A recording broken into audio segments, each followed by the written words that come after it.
नमस्ते सबैजनालाई। आज म हजुरहरूलाई ट्रायल दिन जाँदा के कस्तो गर्नुपर्छ बारेमा जानकारी दिन गइरहेकी छु।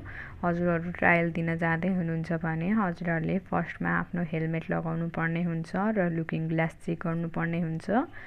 बाइक वा स्कुटर स्टार्ट गर्ने र अनुमति मिल्न साथ हजुरहरू 8मा प्रवेश गर्ने।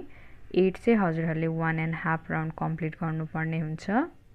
अहिले नयाँ नेम लागू भएको छ। के कस्तो लाइन टच हुँदा पनि ट्रायल पास भइन्छ त भन्ने बारेमा जानकारी चाहनुहुन्छ भने चाहिँ हजुरहरूले नेक्स्ट भिडियोको वेट गर्नुपर्ने हुन्छ र त्यसको लागि चाहिँ हजुरहरूले कमेन्ट सेक्सनमा गएर नेक्स्ट भिडियो भनेर लेख्नुपर्ने हुन्छ।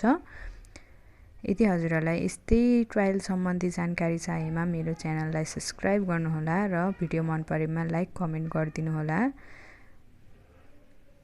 यसरी 8 कम्प्लिट भएपछि चाहिँ हजुरहरू बाहिर निस्किनु पर्ने हुन्छ र जेब्रा क्रसिङमा लाइट चेक गर्नुहोस्। यदि ग्रिन बलेको छ भने जानुहोस् र रेड र येल्लो बलेको छ भने चाहिँ हजुरहरू रोकिनु पर्ने हुन्छ र साँघुरो बाटोमा बिस्तारै चढ्नुहोला।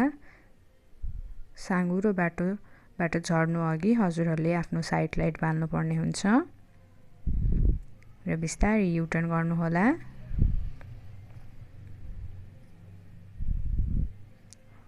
युटर्न सकिनु अघि हजुरहरूले आफ्नो साइड लाइट अफ गर्नुपर्ने हुन्छ र स्पिड ब्रेकरमा जानुहोला। स्पिड ब्रेकरमा चाहिँ हजुरहरूको स्टार बन्द हुनु हुँदैन र बिस्तारै उकालोमा जानुहोला। उकालोमा लाइन टच हुनु हुँदैन र बाइकमा एउटा खुट्टा झार्न पाइन्छ भने स्कुटरमा दुइटै झार्न सकिन्छ।